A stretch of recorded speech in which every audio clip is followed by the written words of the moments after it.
Hi folks, I'm Dick Person. I'm glad you've joined me to learn these 50 wilderness skills that I'm going to present. I've lived and traveled throughout Western North America in many different places with the last 25 years plus here in the Yukon Territory. In the wintertime, I very frequently go south into the States and down into the provinces to lecture and teach courses and do workshops. Now, the places that I go to are colleges, universities, large shows, that type of thing. And of course, I'm asked questions very frequently. And what I've done is select some of the most pertinent and commonly asked questions to present to you in this DVD. So, let's have some fun together.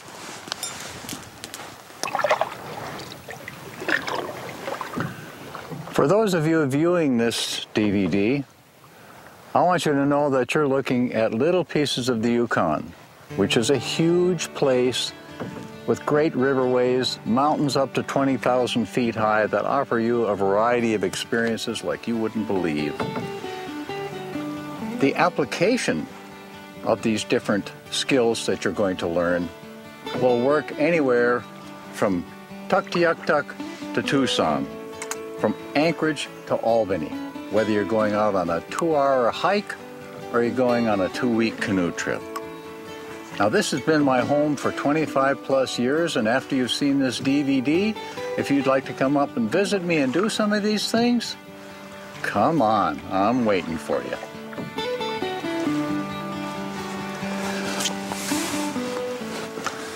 There's a lot of questions and a lot to learn. And so, to give me a hand, I've asked a friend to come and join me in this. Laura? Hey, Dick. Thanks for having me come along. This is great. I'm just delighted to have you here. Guess what? I prepared a few questions. That's very scholarly of you. To see how well organized you are. Ah. First of all, I don't know about you guys, but knives are an area that I really am not clear on. So I'd like to learn about sharpening, the different kinds of knives, etc. Think you can help me out there? They are so important in life in the wilderness and in the bush. Great. Yes, certainly. I also would like to know about when I'm out in the bush, if there's plants or berries that I can eat or what to stay away from. Could you help me there as well? We're surrounded by them right now. What else do I want to know? Tents. How to buy a tent. Right. That's going to be your home for much of the time, so you might as well do it right. As well, I need a good day pack. What to put in my day pack when I go out. A good day pack and what to put in it is very important. Right. I need to learn how to pick appropriate campsite. Right. You know, an interesting thing is there are certain plants that grow on it that tell you whether or not it's the right campsite. Oh. I'd also like to know what I do if I'm lost. Right, because we want you to survive and come and find you. Right. And what else would I like to know? How about knots? Knots.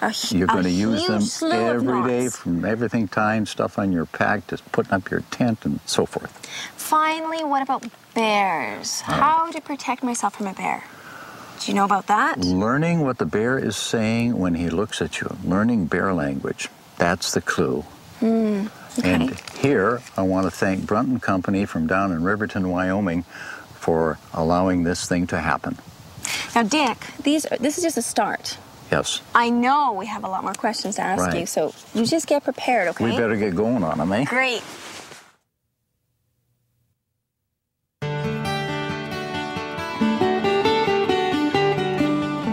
Okay, we're about to learn how to build a fire for cooking. Now, in my experience, I've had pot spilling, fingers burnt, food being scorched. It hasn't actually been very nice, really. So what we're going to learn is how to appropriately build a fire, right? So that the food is great and there's no pot spilling or burnt food or water, right? We're going to use a very simple setup. First one is called V-logs. Then we may add to that a small grate. Okay. And then after that, a larger grate setup for bigger meals, larger parties. Great. I'm really hungry, so I'd love to get this going. All right. What I like to use are 2 green logs arranged in a V. That gives us room to accommodate a variety of sizes of pans. Now, this I like better than rocks because rocks tend to be unstable, difficult to find flat ones that can be properly arranged and so forth. And the other is always there when you're in the woods. We build our fire between the V-logs, and then once that's going, we can start to put our pots and pans of different sizes on. Now, if we want to have larger pots and pans on, carrying along a very lightweight small grate to bridge the large part of the V will give us that opportunity. So then, if that isn't sufficient, or we are carrying a full-size grate because we have a larger party or we want to cook larger meals, then we set that up. So the V-log and the grate are a wonderful choice for providing solutions for spilt water and burnt hands and food that's toppling into the fire. This is wonderful. It is. Yeah. All right.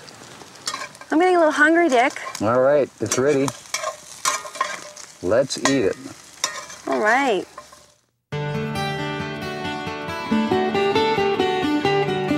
So we're planning our trip, but we need a really good set of cookware. In order to find that perfect set for us, I think we should talk to Mr. Dick to find out what questions we should be asking when we go into the store. So, what should we be asking, Dick? Okay, first, you have to have enough volume in whatever kind of cookware you have in order to cook the amount of food that you're going to need for 2 people. And that, of course, is going to be dependent upon what your appetites are like and so forth. Then it needs to fit into a certain weight category, especially if you're going to be carrying it. And then it certainly should be compact no matter where you're going. So as much compactness as possible with the number of units that you have. Okay, so I'm planning a trip for 2 people. What do I need to bring out of what you've displayed here? All right, well, this is one of my favorite 2-man sets right here. This, by the way, this lid used with a pot grabber can be used as a frying pan. Oh, that's great. Then we go down in here and we look and we see 2 small bowls. And these need to be our only eating utensils beside our cups. Then we can have plates also, as we do here, and they can be in stainless, they can be in aluminum or plastic. Here in the stainless, again with a pot grabber, they double as fry pans. Right. All right, now over here we have titanium.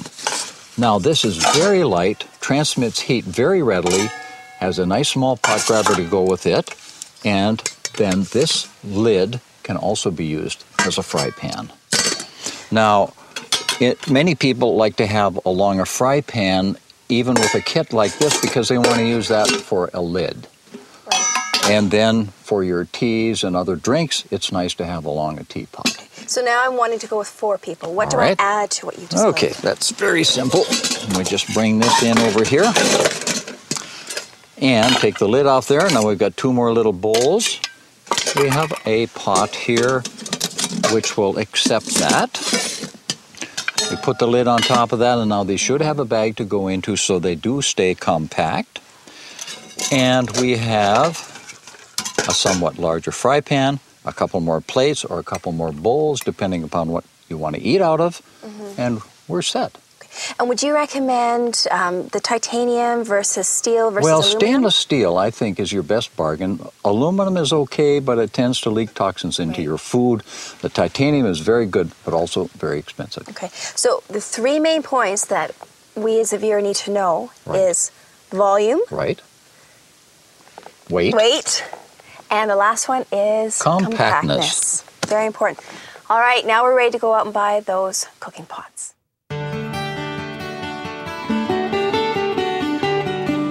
So now we're going on our trip, and it's always really nice to have a nice hot cup of tea and warm food at the end of the day.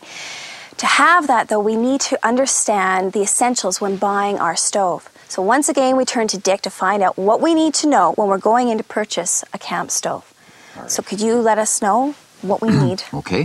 First, what I call value, and that has to do with how long it takes for the food to heat over any period of time. Okay. All right, then efficiency tells you how much fuel you're using during that period of time. Efficiency. And then we are also looking at weight and compactness as a unit. Okay. So starting over here, we've got something that looks kind of old. It's old. This goes back to the 50s. It's heavy duty. It's kind of thing you would carry car camping. Right. Now, over here, a single burner made by the same company. I got this back in the 1960 Olympics, and it's still doing fine. But here is a standard of mountaineers and backpackers for many, many years. It's such a good stove. It's still made. Brunton imports it and distributes it. And again, very, very high efficiency with this stove, and something you can set a big pot on stably.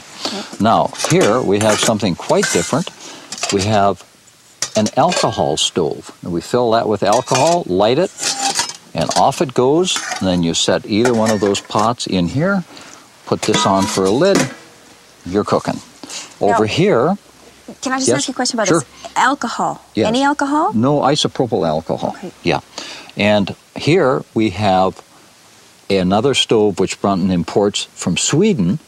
And this one we light with a nice Brunton lighter. Off it goes. We open that up. Now our flame is totally blue, very, very hot.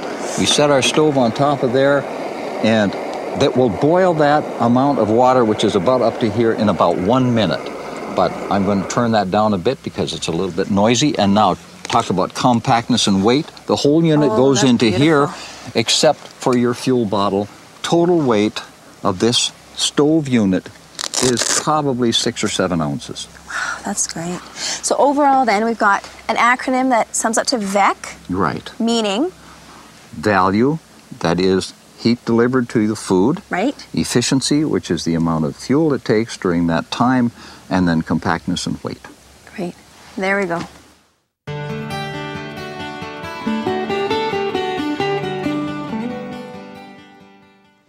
What do you got there? Hey, Dick. I don't know. Some berries that I found here, but I don't know if they're edible or not. They sure are edible. Oh. Thousands of birds and bears can't be wrong. In fact, there is so much in this region that I call it nature's pantry. I can see why. Would you like to see some more of them? Sure. First of all, salads. A fireweed, when it's about 6 to 7 inches high, when it first comes up, you can eat it right off the ground. You can put it into your salad. Dandelion leaves, before the plant flowers, when they're just about, say 3-4 inches long, delicious. And wild chives fit in there very nicely in a salad. Then we come to steamed items. And again, here comes the fireweed. As it grows taller, then it can be steamed like you would spinach. And the same thing is true of the dandelion leaves. But be sure you get them before the dandelion flower, because then they tend to get quite bitter after that. Amongst berries, we have crow and mossberries here in tremendous abundance. Cranberries also, one of my very favorite of all the berries. Of course, lots of raspberries. We have rose hips also, which are incredibly high in vitamin C. When it comes to mushrooms, we eat about a dozen different species in my area, and we just love them. But get a book and learn to identify the species exactly.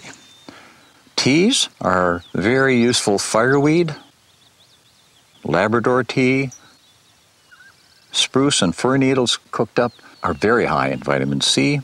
Raspberry, red clover. But let me leave you with this idea. Get the books for your area. Really learn to identify these plants, and you'll find that you can eat like a gourmet in the bush.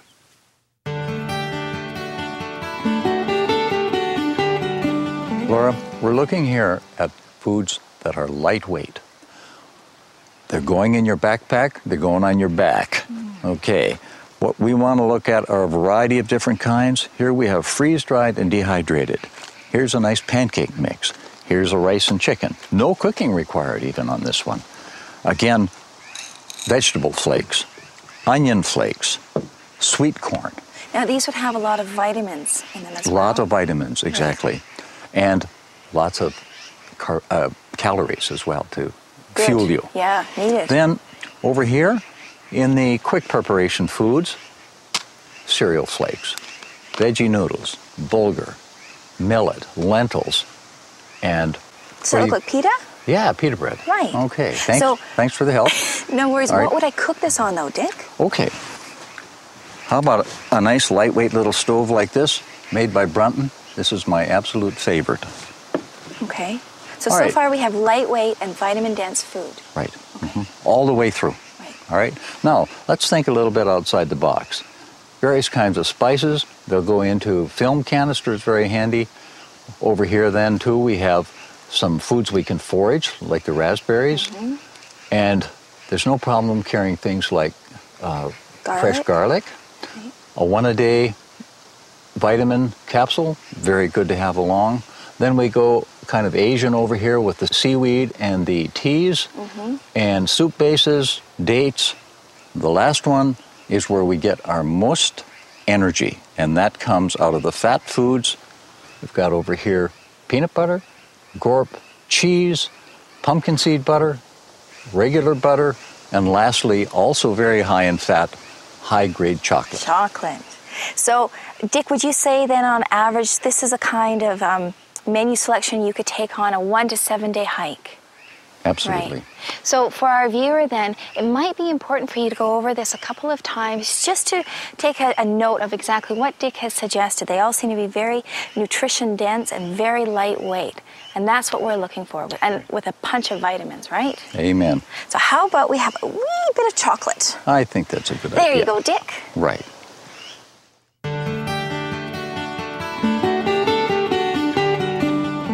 Hi. You might have already watched a segment on light foods. Well, now we're introducing the segment on heavy-duty foods. Dick, could you please inform myself as well as the viewer on what you've got along here for heavy-duty foods? Okay. Now, the word heavy is very important here because you don't want to put it on your back. You want to put it into a canoe, put it on a horse, that type of thing. Now, to start the day, a hearty breakfast is very important. Here we have buckwheat pancakes with real maple syrup, Yum. granola, or porridge. And you've seen porridge in the other segment. Yeah. Right. All right. Now, we can include things like fresh fruit and veggies. And on my 2-week canoe trips, we have fresh salad every day. The things that last to the final days are things like cabbage, carrots, onions, so on. Now, going to foods that we've prepackaged ourselves, here's a lunch, here's a dinner, here are emergency foods. Okay. And what would you find in the emergency foods? Well, I would put in beans, dried corn, dried peas, high-calorie stuff, high-energy stuff. Now, just before we go on, the viewer might be also interested that we did a segment on foiled foods, which they could put into their dinners or lunches. They certainly could. Right, okay. Right. And now, stir fries, macaroni, even stuff like canned ham. Here's a sounds Mexican great. meal, beans, cheese with tomato paste on tortillas. You got it. Now, hold on. What other meats could we put in here? You've got the ham. Right. Can I take chicken or sausages Yes, with me? you could even take hamburger if you use it the first night, but don't go beyond that. And the other meats, red meats and chicken, will keep 4 or 5 days, particularly if you put them into a cooler, frozen, and then take some of your veggies and put in there to keep fresh as well. Oh, that's a good idea. Right. Now, when you have tea, how about having a slice or two of ginger in your tea to spice it up? And then over here, easy vegetarian meals, different kinds of patties with fried peanuts, fresh onion in there, nice meal. Then, you want something after that? Yes. Or for an appetizer? How about something interesting like bananas? Or cherry tomatoes. Or sliced pineapple. This sounds now, you know, wonderful. that is a nice addition to a meal. Or, as I say, an appetizer. Last but not least, nutritional yeast. Now, this is very high protein, contains all the B vitamins, and can be used in a variety of different ways. You can put it on salads, put it on sandwiches, and put it on popcorn. Yes. Now, I've actually tried this popcorn previously with the nutritional yeast, and it's fantastic. So And that's I why really there's so little recommend it. left. Yeah. But you can still have another bite or two. Thank you.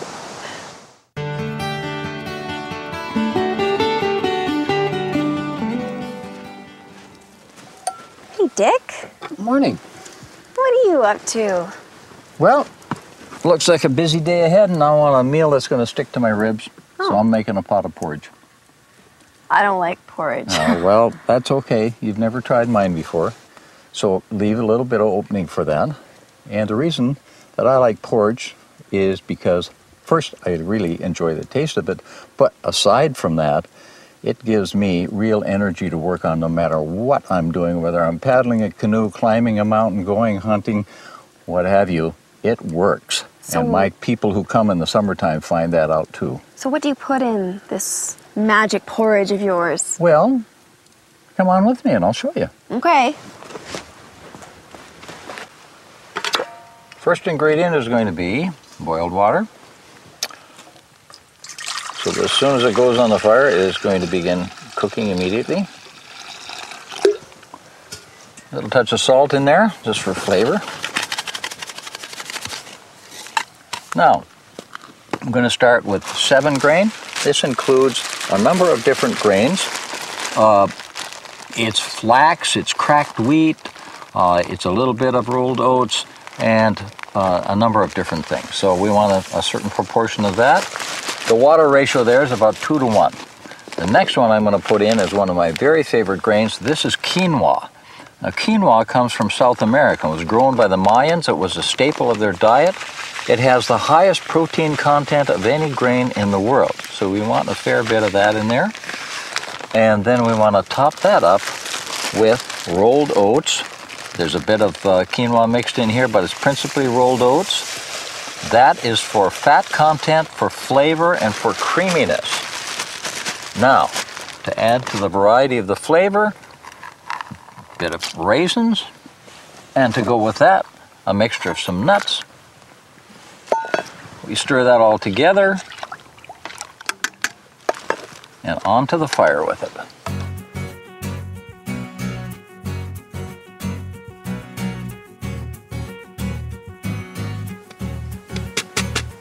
You know, Laura, that porridge is done. And I'm ready for it. Looks like there's a lot of stuff in there, Dick. There are lots of good things in there, and I'm going to serve you some.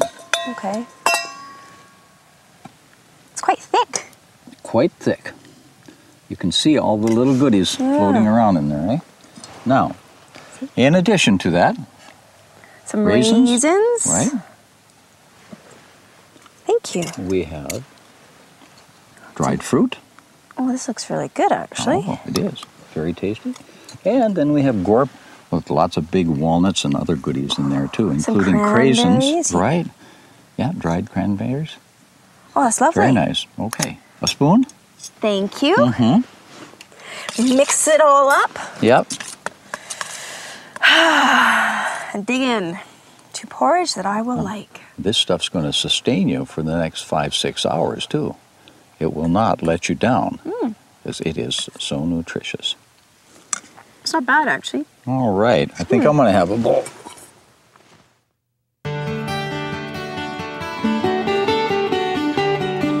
Laura, how would you like to have some fresh bread?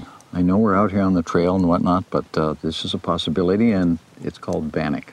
What? Bannock? Bannock, yeah. It's a name that comes from the Scots. When they came over and started working for the Hudson Bay Company, they started making the stuff on the trail, and pretty soon, North America. Yeah, everybody adopted it. Oh. And it's a highly nutritious bread, very tasty.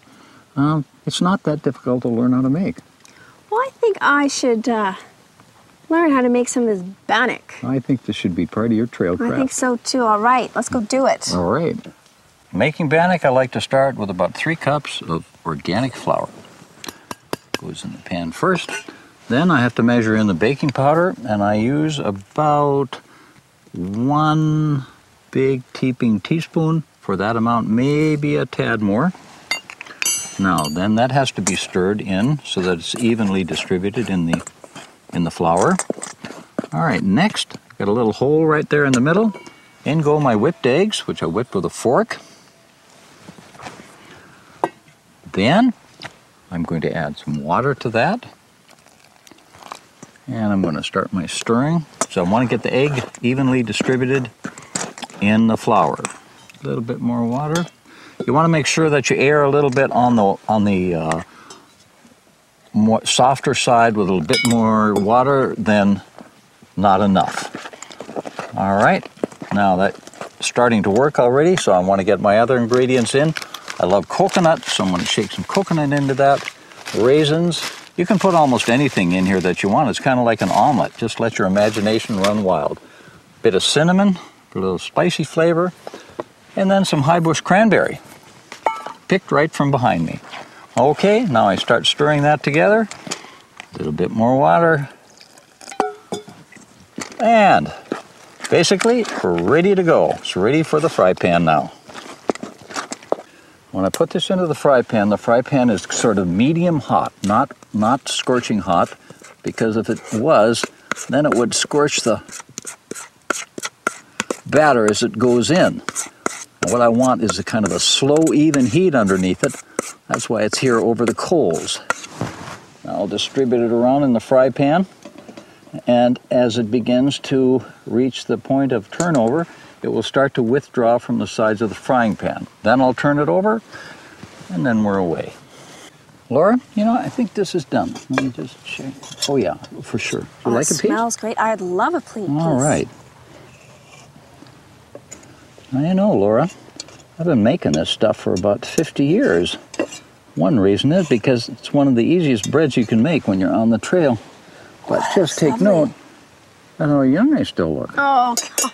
It's this bannock that does it. Oh, Dick. Funny. So this would be considered a staple when you're This is a staple, right. We make it plain for lunches. We make it with fruits and things for desserts. And it's just a very versatile type of bread to have on the trail. Oh, You better say that or I've knocked you over. Okay, I'm going to try a piece now. Aha. Man, that is good.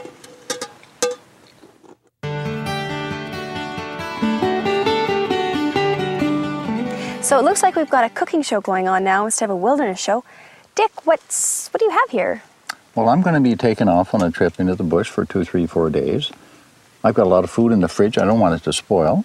Right. So I take it out and I package it up in foil, and I've got 3 lovely meals when I'm out there. All of this is from your fridge. Yeah, absolutely. Well, let's check out what you've put together.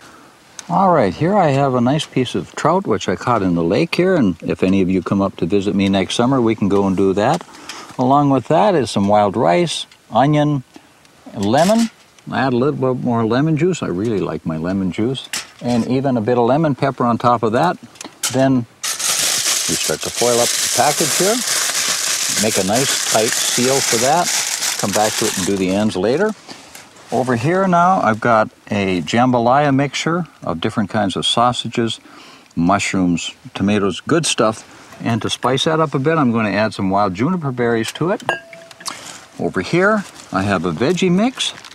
And again, what I want to do, just to add a little bit more flavor to that, put in some chives. Then I take this and make sure that you've got the edges well overlapping when you make your seal. Do up the ends, good and snug. Then it's ready to go in your fire. Take it away and put it in your bag to go, and you're all set.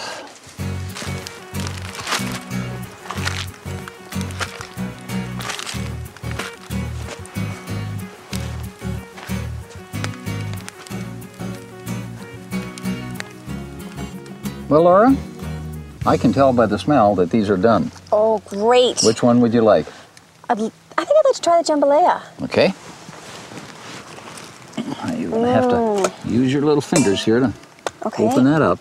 The foil won't be that hot, even though it's warm. Yeah, it's warm, but it won't scorch you. No. Now, isn't this the best way you ever saw to use up stuff that you would have stayed in your fridge otherwise? That is. It's incredible thing. Right. All my food would be still be in the fridge. Have a little taste of that. Those are mushrooms. Right. Oh, that's amazing. All right. I'll hold on to that. Okay. Thank you very much. You know, you got that one. I think I'm going to have some fish. Oh, that's so good. I like that trout. Yeah, I like that trout.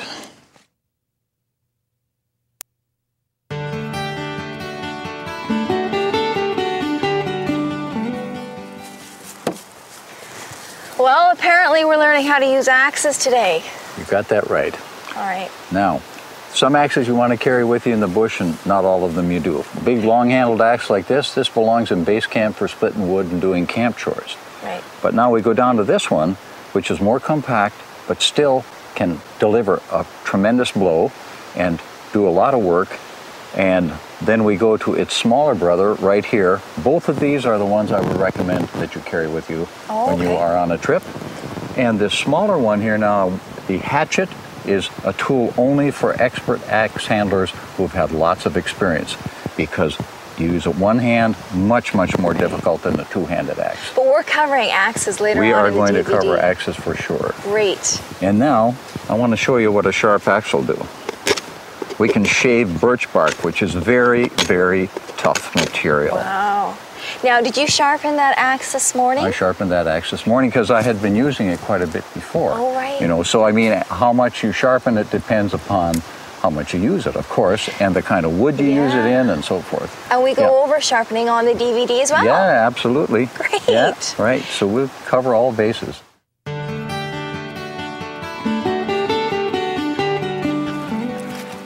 Laura, we're now going to look at one of the very most important tools that you'll ever take with you to the bush. You use it every day. You use them all your life. Okay.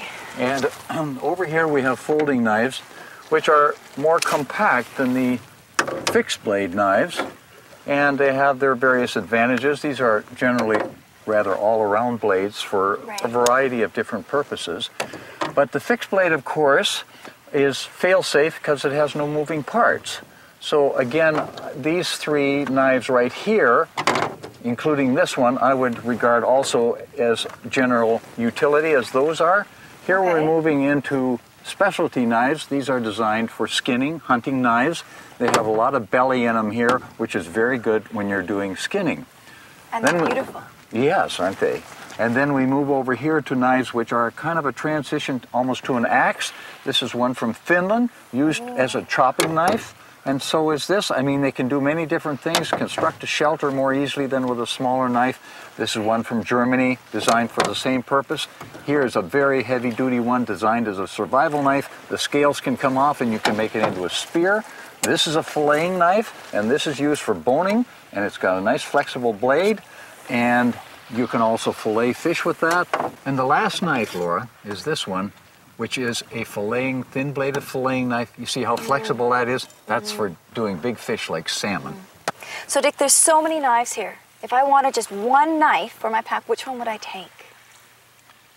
Well, it's not an easy choice, but I think this is the one I would take. Great. Hey, it was my birthday last week. Thank you very much.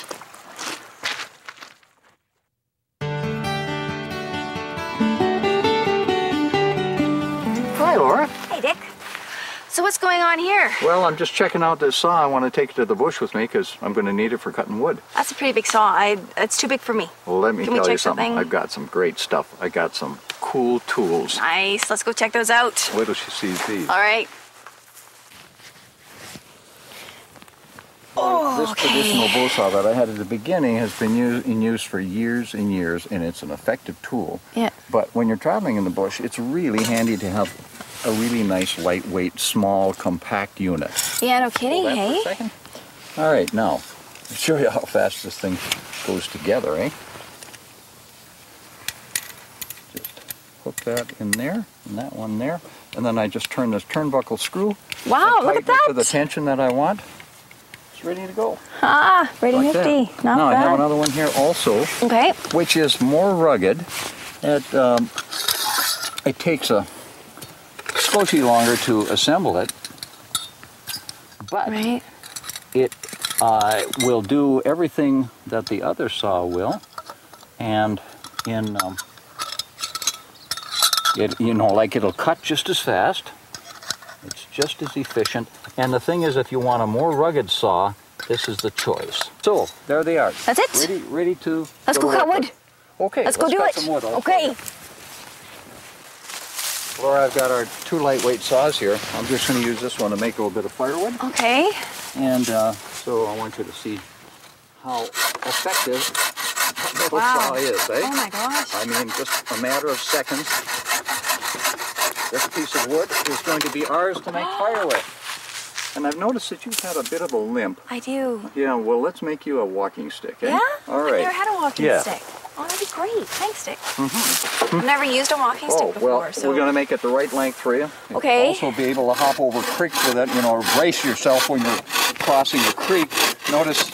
That was fast. Right. And so here you are. Wow, Dick, that's great. And you've got a good walking stick Thank that you you. can use in a lot of different applications, eh?